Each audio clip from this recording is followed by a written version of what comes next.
ಅದು ಯಾಕೋ ಹೋಯ್ತು ಹೋಯ್ತು. ಕಿರಣ್ ಕುಮಾರ್ ಬಂದರು. Sangameshwar bro happy marriage life ನಿಮಗೆ ಅಂತ ಬಂದರು.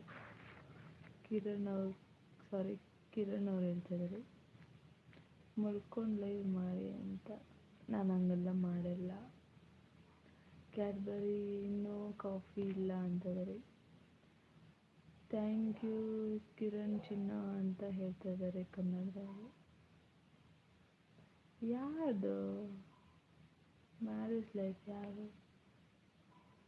ಸಂಗಮೇಶ್ವರ್ ನೀವೇನಾ? ಕನ್ನಡದವರು ನಿಮಗೇನಾ?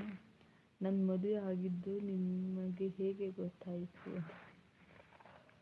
ಓ ಹೌದಾ, congratulation, happy marriage life Sangameshwar ಅವರೇ.